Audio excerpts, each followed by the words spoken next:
Magandang gabi mga kapatid. Magandang gabi po. Yan. So, handa na po ba kayong makinig ng salita ng Diyos? Amen. Praise God. So, bago po tayo dumako sa message, meron muna akong ikukwentong story. Yan. So, yung story po is, I attended before na isang training. Yan. Dito na po yan sa Abu Dhabi. So, yung training po na yun, mga iba't ibang, hindi kami magkakilala. No, hindi kami magkakilala, iba-ibang lahi, may Arabic, may Indian, no, Filipino. Tapos meron ding, kumbaga, iba-ibang position din. May manager, may elite engineer, ganyan. So, iba-iba po. Ngayon, yung instructor, sabi niya sa amin, sino dito yung nakagawa na ng paper airplane nung kabataan pa niya? Yan. Nakagawa na po ba kayo ng paper airplane dati? Yan. So, nung sinabi ng instructor yun, no, nag-start na silang magkwentuhan, no? Ako, nung bata ako, ganyan. Kanya-kanya na silang bida. Ganyan. So, para ma-stop na yung pagbibidahan, ang sabi ng instructor, ito na po yung papel. Hinati niya kami into 3 groups. Tapos, bawat groups ay siguro mga 5 to 6 members each. So, sabi niya, ang goal po ng task is, gagawa kayo ng paper airplane. Tapos, dapat yung lahat ng member, yung airplane nyo, makakaabot dun sa gumuhit siya, no? Gumuhit siya, ganyan. So, kung sino yung pinakamaraming paper airplane na makarating sa finish line, yun ang panalo, sabi niya. So, merong time limit. So, nung nag-start na, nagkanya-kanya pong kumuha ng papel, gumawa ng airplane, tapos talagang testing, sabi ganon. So, hanggang sa natapos yung time limit, no?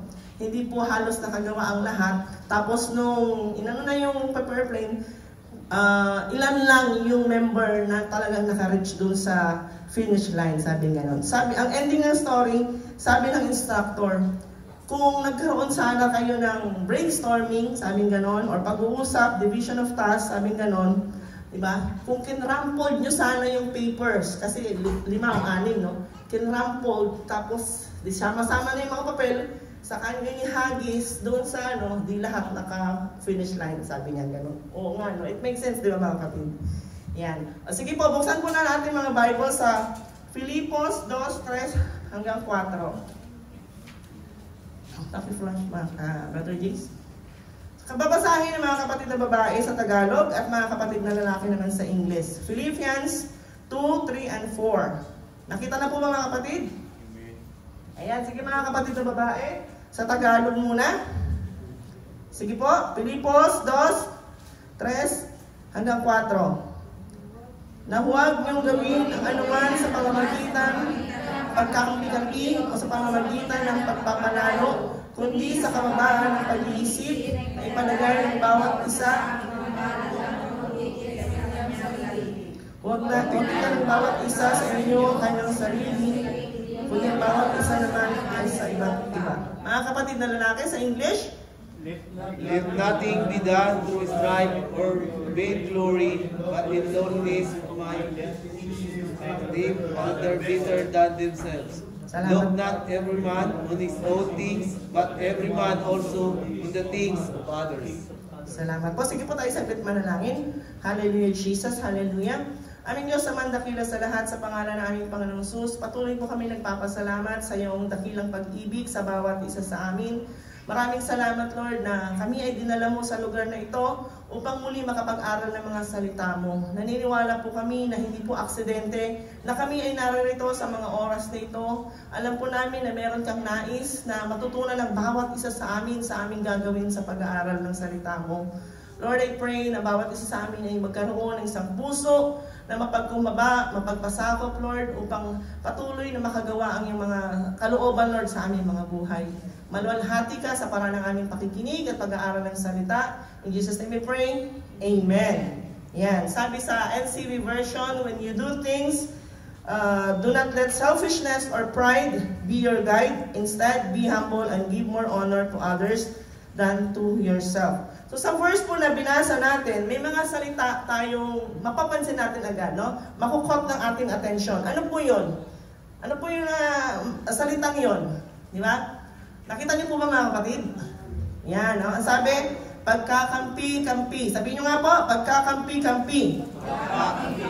Yan, pagpapalalo. Yan, hinighlights ko na po color yellow, no? Sa English sabi, strife or vainglory. Yan. Sa ibang version sabi, selfishness or pride. Yan. So, ang pagkakampi-kampi po, pagpapalalo, pride, di ba? Ang mga yan po ay great destroyer. Great destroyer ng unity. No? Great destroyer ng unity sa friendship, sa work, sa family, great destroyer sa unity maging ng church. Ilan po dito yung gusto ng unity? Taas ang kamay. Magkakaisa. Yan, no? Are you praying for unity? Wala yata. Are you praying for unity? Magsabi ng amen. Ayan, yung ilan, no? Are you praying, gusto mo ng unity, but you're not praying for unity, di ba? Or you want unity, sabi ganon, no, you have to pray. You want unity for your community, you want unity for your barangay, di ba? You want unity for your family, so you have to pray for unity, sabi ganon. You want unity for the church, you have to pray for unity. In Philippians chapter 2, we were taught that if we want to strengthen the unity, no, sa iba't ibang area ng ating buhay, we have to do something. At una nga po is putting off strife or vainglory. Pangalawa is putting on humility. Yan. So, hihimay-himayin po natin. Kaya ang title po natin pag-aaralan ay Strengthen Our Unity by Putting Off Strife or Vainglory and Putting on Humility. Yan, Brother Jace. So, strength, sige nga po, basahin mo mga kapatid ang ating pag-aaralan. Strengthen our unity by putting off strife or vainglory and putting on humility. Yan. So, himay-himayin po natin. Ano ba yung strife? Doon sa King James Version. Pero sa Tagalog, malinaw na malinaw sinasabi, ito po ay pagkakampi, sabi ganon. So, ang strife po, ang definition na nakita ko doon sa Google, is the act or state of fighting or arguing violently. It's designed to separate people. Yan. Cause bitter divisions. Hindi lang po basta division. Ang sabi, bitter divisions. And destroy everything we attempt to build. At sabi ganon, strife is a tool of the devil. Strife is a terrible evil spirit that creates divisions. No? And it's one of the threats to the body of Christ. It makes us miserable and cause arguing, all sorts of things that offend people. Sabi ganon. So yan po yung definition. No? So basahin ko na lang po sa 1 Corinthians 3:3.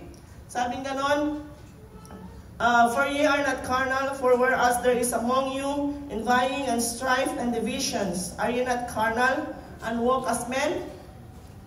Yan. Sa Tagalog, sige po, basahin nga po mga kapatid, ang verse 3 at saka 4. Andyan po ata sa... Yan, sige. Basahin po mga kapatid na lalaki sa Tagalog. Sige po, sapagkat kayo'y mga salaman pa, sapagkat samantalang sa inyo'y may mga paninibugho at mga pagtatalo, hindi baga kayo'y mga salaman at kayo'y nagsisilakad ayon sa kaugalingan ng mga tao. Sapagkat kung sinasabi ng isa, ako'y kay Pablo at ng iba, ako kay Apolos, hindi baga kayo'y mga tao? Yan, salamat po. So, dito sa verse na binasa natin, no, meron ng pagkakampi-kampi. No? Ang sabi, ako kay Pablo ako kay Apolos ako. May ganun po, no? Dito po kaya sa atin, no, meron po ba na or sa sarili mo, no, naisip mo ba or minsan nasabi mo sa sarili mo, gusto ko leader si Brother Bay. Asa si Brother Bay? No? Gusto kong leader si Brother Bay, no? Galing-galing niya ni Brother Bay. Kaya kahit ang layo-layo ng bahay niya, doon siya sa Villa Cell Group nga-attend, no? Yan. O kaya naman, sabihin, no, sabi mo, no, ay ako, Friday Cell Group ako, sister. Baka mami lolit ako eh. Diba? Yan. Naisip mo ba yan minsan? Ano pa? Okay, sabi mo, gusto ko sa Dubai kasi nandun si Pastora Lisa. No? Sabihin nyo nga po sa inyong katabi, huwag na huwag mangyari. Yan, no? Kung minsan po naisip po natin yan, no, mga ganyang bagay, kailangan po natin mag-repent. No? Sabi ganon, put off strife, alisin ang pagkakampi-kampi. Kasi ang pagkakampi-kampi ay mag-cause ng bitter divisions, arguments, and destroy relationships. Palagi po natin nadidinig kay Pastor Alisa, no, sa mga preachings niya, do not create gap. No? Do not create gap. We should stand in the gap. Amen po ba mga kapatid? Amen. Yan. Ang dami na natin na pag-aralan tungkol sa one another. Amen po. Naalala niyo po ba yung mga pinag-aralan natin? Ano sabi sa mga pag-aralan natin? Love one another. Ano pa? Pray for one another. Be kind one for another. No? Forgive one another. And so on. Ang dami, di ba? Lahat positive, di ba? Pero meron po ba tayong pinag-aralan dito na fight one another? Wala. Wala po tayong pinag-aralan na argue one another. Di ba? Wala po. Sabihin mo sa iyong katabi, I love you with the love of the Lord. Parang ano ko na pagkaka-I-love you nyo, mga ulitin nyo, I love you, may kagalangan. I love you with the love of the Lord, no? Yan. Sasaya ng mga mukha nyo, di ba? At sabi nga gano'n, no? The word strife came from the Hebrew word rib, meaning a contest, controversy, adversary, ibig sabihin opponent or a quarrel. Yan. So, kailan po ba nagkakaroon ng strife or pagkakampi-kampi?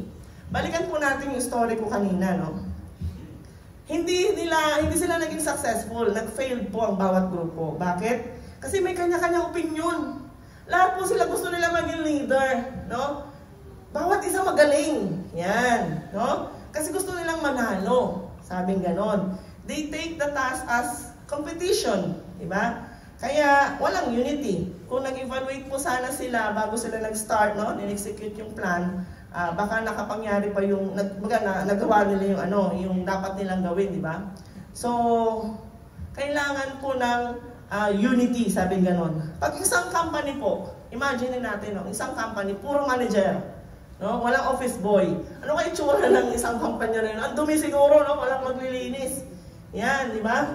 Ang isang family po, puro tatay. Di ba? Okay, puro nanay. Di ba? Ano kayang family ba yun? Yan, di ba? Di ba, meron kanta yung mga bata eh. Family finger, di ba? Family finger, may mother, may father, ganyan. So, imagine niyo, yung kamay mo, puro hinlalaki. Sige nga po, okay, puro hinliliit, di ba? Tingnan mo yung kamay ng katabi mo, baka pare-pareho, pantay-pantay pala. Ang pangit, di ba? Yan. Okay, try nyo po, no? Ang isang kamay, one hand consists of 5 fingers, di ba? Kung ang 5 fingers na yan, magkampi-kampi, no? Papalakpak ka ngayon sa Panginoon. Di ba? Subukan nyo nga po pumalakpak ng isa lang. O kaya yung dalawa ayaw, no? Ganyan lang. Meron pa po kayo nakakita ng gano'n, pumapalakpak ganyan kasi yung tatlo ayaw. Di ba? O kaya dadampot ka ng isang bagay, di ba? Damputin mo to ganyan, tapos dalawa lang, ayaw tumulong ng tatlo. Di ba? Ano po mangyayari? Di ba? So, hindi po siya maganda. Same thing din po, no? Sa isang church. Di ba? Puro dance ministry. Paano kayo sasayaw kung walang tutugtog? Di ba? Paano kayo sasayaw kung walang technical team, no? Na magkagaya niyan, di ba? Paano kung wala si Brother Jace, walang mag-flash ng aking slides?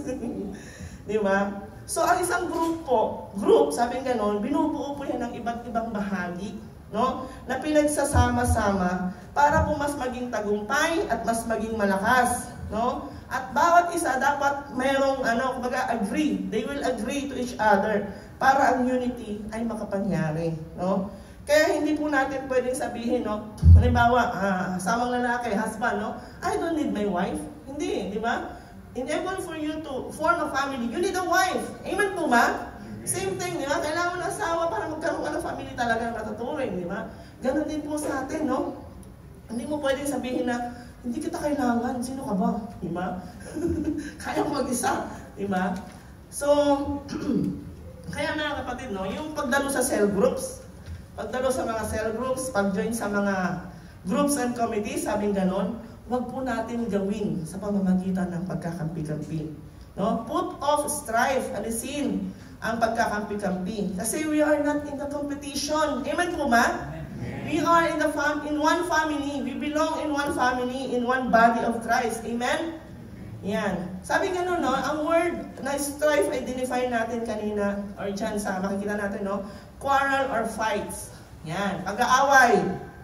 Ang pag-aaway, fight, sabi ganon, ay hindi maganda. Amen? Mapamagkapatid man yan, mag-asawa, magkapitbahay, no? Kasama sa trabaho, ang pag-aaway, hindi po natutuwa ang Diyos. Natutuwa po ba kayo pag may nag-aaway? Hindi po, di ba? Nalungkot nyo nga, oh. Di ba? At alam niyo po ba, no, na mas nasasaktan ng Panginoon kung ang nag-aaway-away ay mga lingkod ng Diyos. No?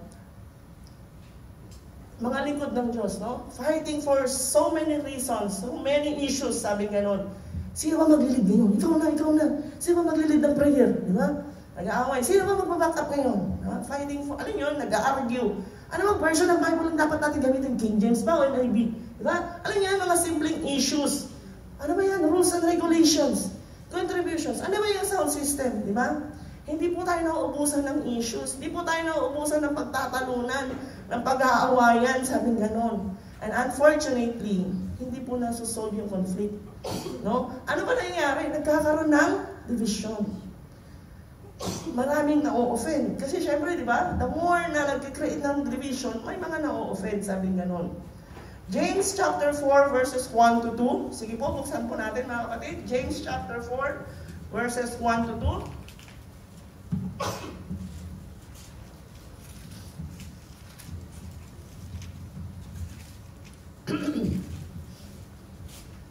Ayan, sige po, basahin po natin ng lahat. Nasa monitor na din siya. Ang sabi nga nun, do you know? Sige po mga kapatid, sabayan niyo po ako. Ay, what causes fights and quarrels among you? Don't they come from your desires that battles within you? You want something but don't get it. You kill and covet, but you cannot have what you want. Yan. So you quarrel and fight. May karugtong pa pala. You do not have because you do not ask God. Yan. So James 4, 1 and 2. Yan. So saan daw nanggagaling? Because you want things that you don't have. Diba? Sa mga away. Yan. Away-away. Taas ang kamay ng mga may asawa dito. Yan. Sige. Taas ang mga kamay. Sa mga away mag-asawa. Sabing gano'n, no? Kadalasan nangyayari, no? Okay, hindi na lang mag-asawa, may kapatid, di ba? Kasi yung asawa ko ganito eh, di ba? Kasi yung kapatid ko ganito eh. Ikaw nga, ganyan eh, di ba? Ikaw nga, ito ginawa mo eh. Hindi natatapos yung argument, di ba? They keep on blaming each other. They keep on, hurting each other, no? And then, mag-raise yung accusations, di ba? Ikaw nga eh, di ba? Ito ang ginawa mo eh. Ganyan, and so on, di ba? Madalas po ang pag-aaway, no? Ang sino man, magkapatid man, mag-asawa, di ba? Kung ano man, magkapatid sa pananampalataya, nagtatalo sila kung sino yung masusunod at sino yung susunod. No? Sino yung magiging leader at sino yung magpapasako. Yan. Kasi nga, nakafocus sa self, no? Ipipilit yung gusto, no? Ipipilit na siya yung, ako yung tama, di ba? Ako yung sundin mo, mali yan. Ganon. Di ba? So, I remember po yung mga anak ko, tatlo po kasi anak ko, andyan sila. No, pag nag-away sila, di ba, may kaguluhan, no? What happened? Sasabihin ko sa kanila. Sasabihin ni JJ, it's because Jojoy, sabihin niya. Sasabihin naman ng isa, it's others' fault, sabihin ng isa, no? So, mag-aanohan sila. Magsisisihan sila. Yan. Pero noon po yun. Ngayon po, no, same pa rin naman yung tanong ko pag may kaguluhan. What happened? Sabihin ko sa kanila. Alam niyo po ang sagot? Sasabihin ng isa, sorry mommy, it's my fault. Sasabihin ng isa, sorry mommy, I accidentally hit JJ. Di ba? Sasabihin ng isa, minsan si Jojo sabi niya, mommy, sorry, sabi niya ganon. JJ hit me, sabi niya ganon. But it's accident lang, sabi niya. That's okay because he says sorry already. And I'm not that hurt. Di ba? Alam niyo po yun, ang ganda siguro kung gano'n yung pag-aaway, no? Sabihin mo, hindi, kasalanan ko, hindi ako, kasalanan ko, di ba? It's my fault. Gano'n yung pag-aaway, no? Hindi yung, ikaw kasi, di ba? Nagsisisihan. Mas mainam yung gano'n, no? You're admitting your fault, di ba? Ina-admit mo na may pagkakamali ka, di ba? So, to resolve conflict, sabing gano'n, we must learn how to stop blaming each other. Di ba? Kasi naman, kasi ang pangit ng sound system kanina, kasi si brother, kinulikot na naman, di ba? O kaya, ganyan. Alam niyo yun? Blaming each other. We should learn how to stop that. Sabi nga nun, put off, di ba? And we should learn to take responsible. Maging responsible po tayo and accountable sa mga nagawa nating kasalanan at pagkakamali. No? Admit lang, di ba? Kasalanan ko, may mali ako, di ba? Kasi nangyari, hindi. Ayaw mong aminin na may mali ka. Ayaw mong aminin na may kasalanan ka, di ba? Ang lagi mo na sinasabi, ikaw, di ba? Siya. Yan. So, anong tawag doon? Pride, di ba? So, instead fighting your spouse, your siblings, your brethren, to get what you want, you should pray for God, what God wants you to be, di ba? At yun nga po, no, at early age ng ating mga anak, turuan po natin sila maging humble. No, wag po natin tuturuan sila na maging pride. Kung mali, may mali sila, may kasalanan sila, mali nila yon, no? Huwag natin sabihin laging, good job. Very good, di ba? Mali na nga, good job, very good, di ba? Lalaki po yan na mag-pride. Lalaki yan na hindi marunong umamin ng kanyang pagkakamali. No? Lalaki yan na palaging nagja-justify. Kasi naman po siya kasi, di ba? Kaya ako lang naman nagawa yun kasi, di ba? So ganun po tayo madalas, no? Nagja-justify instead of asking forgiveness right away sa Panginoon at dun sa other party, di ba? So tandaan po natin, no? Anumang issues, quarrels, away, hindi po mahalaga kung sino ang tama at mali. Amen po ba? Hindi po mahalaga kung sino yung may kasalanan o sino yung nauna. No? Ang mahalaga, love ka pa din niya. Amen? Yan, no? Ang mahalaga, love nyo pa rin ang isa't isa. Di ba? Hindi mahalaga yung siya yung may kasalanan, siya nauna. Di ba? Ano yan maganda sa mga lalaki. Mga kapatid na lalaki, no? Mga may asawa. Kahit na ano lang yung inis sa mga asawang babae, no? Love pa din niya. Sige na, inis na inis Alala ko niya si Brother JB madalas. Di ba? Kahit inis siya, love pa din niya. Di ba? Ako na mali. Sige na, ako na mali. Ganyan. So, balik po tayo sa Philippians chapter 2, verse 3. Ano sabi doon? Let nothing be done through strife or vainglory. Vainglory naman ang pagtuunan natin ng pansin. Sa Tagalog, sabi sa pamamagitan ng pagpapalalo, or doon nga sa other version is selfishness or pride, sabi ganon. Ang vainglory is extreme self-pride and boastfulness. The root cause of vainglory is excessive self-love. Ayan, no? Sobrang pagmamahal sa sarili, no? Kaya hindi maamin. So sabi ganon sa kapag ang isang tao, iniisip niya lagi na siya yung mas magaling, mas marunong ako, di ba? Mas tama ako kaysa sa iba. Ayan, pride po yan, vainglory, sabi niya nun. Proverbs 28 verse 25, basahin ko na lang po. Sabi nga nun, He that is of a proud heart stirreth up strife, but he that putteth his trust in the Lord shall be made fat. Ibig sabihin, prosper. Yan. So, ang proud heart, sabing ganon, malinaw na malinaw dyan sa verse na yan. Nakita niyo po ba mga kapatid? Nadinig niyo po ba mga kapatid? Amen. Praise God. So, malinaw na sinasabi sa verse na yan, na kapag ang palaging yung pride, no, palalo, mayabang, yung pagiging ma-pride, mayabang, ganyan, yan po yung nag-uudyok sa pagkakaroon ng tinatawag na pagkakampi-kampi.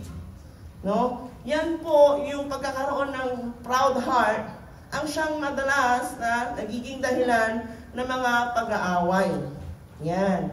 James 4:6 ang sabi, God opposes the proud but give grace or favor to the humble. Yan. God resists the proud but giveth grace unto the humble. Do you want God's grace? Amen. Then put off pride or vainglory in your life.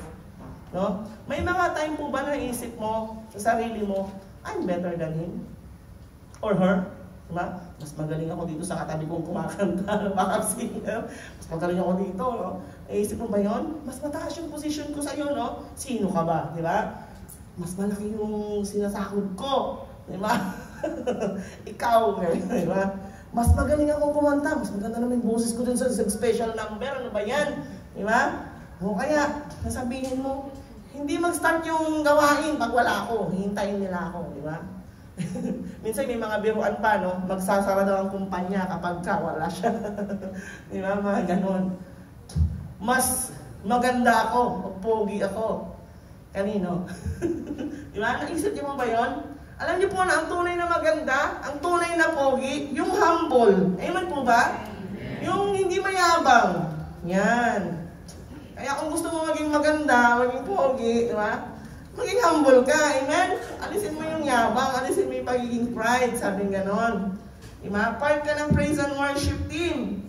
Di ba? Ang praise and worship team, madalas nakita natin sa harap, sumasayaw, tumutugtog, lahat sila dyan, no? Alam mo, no? Pag yan po, sa mga part ng praise and worship team, no? Kapag sabing ganon, ginawa mo yan sa pamamagitan ng pagpapalalo, may kayabangan, do you think mabibless yung nakanonood sa'yo? Sa tingin niyo mga kapatid? Hindi po, di ba? Kapag ikaw ginagawa mo yung pagsayaw, pagtugtog, pagkanta, o ano man yung ginagawa mo para sa Panginoon, ginagawa mo ng may kayabangan. Do you think mabibless ang Panginoon? Hindi, di ba? Alam niyo po, no? Kung gusto mong kahit anong galing mong sumayaw, kahit anong galing mong tumugtog, magsalita sa harapan, sabing gano'n, no? Basta ginawa mo yan with pride, hindi ka nakaka-bless. Be humble, sabing gano'n, put on humility. Diba? Sa GSG, yan, GSG tayo. Nandito na naman tayo, di ba? So sa mga GSG, no? Part ka ng GSG, sungit-sungit mo. Di ba? Parang leon. Pag GSG ka, hindi ka dapat... Di ba mga kapatid? Tama po ba? Makaka-amen po ba kayo doon? Ayan, walang ngalos nag-amen, parang ayaw na. Mga kapatid, agree po ba kayo doon sinabi ko? Pag GSG ka, huwag ka masungit. Amen, di ba? Papaupo ka, parang ang militar, no? Dito ka! Sinabing dito kayo. Do you think susunod sa iyo? Hindi. Di ba? Parang ang militar dyan eh. Di ba? So isingit ko lang po konti, no? Doon lang tayo, di ba? Sa mga ano po, no? Kung may GSG, kaya may GSG para magkaroon ng unity. Amen? Maging maayos pa yung seating arrangement natin. So kung ikaw naman po, pinapaupo, magpasakot ka. Di ba? Sumunod ka. Di ka GSG. Gusto mo masunod, di ka mag-GSG ka, no? So, huwag ka doon sa favorite spots mo lang palagi. Di ba? Wala naman po problema. Di ba? Case-to-case basis naman yan. May mga kanya-kanyang dahilan, di ba? Ngayon kung may sarili kang dahilan, gusto mo lang doon, di ba? Huwag ka namang hikayat ng iba. Di ba? Ayaw mo na umalis. Dito lang tayo. Dito tayo sa gilid. Gusto din yan, di ba? Huwag mo sabihin yan, dito tayo, di ba? Kung manghihikayat ka na rin lang, manghihikayat ka na sumunod yung mga kapatid. Amen po ba? Amen. Yan. Diba? So, yun po, no? Vainglory. Sabi niyo nga po mga kapatid, vainglory. Vainglory. Yan, no? Extreme self-pride and boastfulness. Pag iniisip mo na mas magaling ka kaysa sa iba. Yan, no? May nagpapaawit. Napapansin mo na lang palagi kung kailan siya naging sintonado. Diba? May nag-pray, may nag-lead ng pray. Naabangan mo, ilan kaya magiging amen, O Lord niya, no? Magiging ilan kaya yung hallelujah Jesus niya, Panginoon niya. Di ba? Ang haba-haba, binabantayan mo ba? No? May nag-preach. Di ba? Nag-preach. Tumatatak lang sa isip mo yung sinabi niya, hindi ka agree. Di ba? Pagdating mo sa bahay, ay mali yung sinabi ni sister, mali yung sinabi ni brother, hindi ako agree doon. Di ba? Nag-retreat, ayan. So, sa mga sumama sa retreat, ano yung mga naisip nyo? Dapat kasi ganito, dapat gano'n, dapat ganyan, di ba? Ang daming dapat ganyan, dapat ganyan. If you want unity, wag po tayo maghanapan ng mali. You want unity? Wag mong bantayan ang iba na magkamali. Ang bantayan mo ang sino? Ang sarili mo. Bantayan mo yung sarili mo na wag kang maggamit ni Satanas. No? Bantayan mo yung sarili mo na wag kang gagamit ni Satanas na magkaroon ng pagkampi-kampi sa iglesia. No? Na wag magkaroon ng division sa church. Sabihin mo nga po natin, strengthen our unity by putting off strife or vainglory? Purihin mo muna natin ang Panginoon. Amen. Hallelujah. Kaya pa po ba? Ayan, sige, isa ko na po. So, doon pa rin tayo sa Filipos 2:3. Ang sabi doon, kababaan ng pag-iisip or being humble. So, tatapos na tayo putting off vainglory or pride. Doon naman tayo sa putting on humility. Yan. So, sa verse naman na yan, makikita natin palagi yung loneliness of mind, kababaan ng pag-iisip. In other words, is humility. Sabing ganon. So, humility is the form from the Latin word humilis, meaning low or small, means the quality of being free from pride. Brother Jace? So, sabi nga ng humility is the practice of meekness, obedience to God, respect of others, submissiveness. Yan. You want to serve others rather than to be served. Yan. So, nandiyan po yun, no? Ang ugali, ang humility daw po ay ugali ng isang tao na handang tumanggap, handang magpasakop, at sumunod ng walang reklamo o pagtutol. Yan. Yan po. Pag ikaw ay nagreklamo, tumututol, alam na. Yan. So, napakahirap po, no? Actually, nahirapan po sa pagtayo ngayong gabi, no? So, preaching about humility is very difficult. Alam ko sa sarili ko, maraming pagkakataon, nakapangyari ang pride sa sarili ko. But I know we're same. Praise God! You and I choose to humble before God tonight and admitted that we need God, that we need to come to church tonight. Amen? That we need to learn, continue learning. Yan. Sabihin mo sa iyong katabi, let's put humility. Put on humility. Yan. Kaya naman mga kapatid, no, we need to forsake pride and embrace humility. Because, alam niyo po ba, humility is the key for unity. No? Humility is the key for success. Sabi nga nun. Luke 11:17, ang sabi doon, but he, knowing their thoughts, said unto them, every kingdom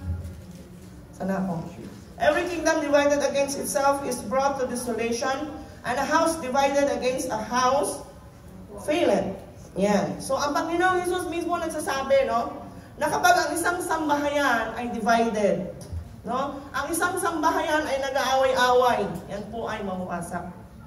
Ganon din po sa church, no? Kapag ang isang church ay may pagkakampi-kampi, yan po ay mawawasak. No? It will become weak, sabing ganon. Kaya, napakahalaga na kailangan nating alisin, put off strife or vainglory, and we should put on humility. Imagine po, pupunta kayo sa isang lugar, no? Sa isang bahay, o sabihin na natin sa church, lahat ng nandun na tao, no, humble. Yan. No, kaya ang ganda siguro nun, sarap bumalik, no? Mula leader, di ba? Lahat kinakamayan ka. Amen po ba? Yan. So bilang conclusion po, no, to strengthen unity in life, mapa-family, mapa-work, mapa-church, sabi nga nun, we should put on humility. Because humility starts from any individual, and that's who you and me, di ba? If we are full of pride, there's no room of unity. Kanina po tinanong ko kayo, no, gusto niyo po ba ng unity? Ilan po sa inyo ay nawala na. Narinig na.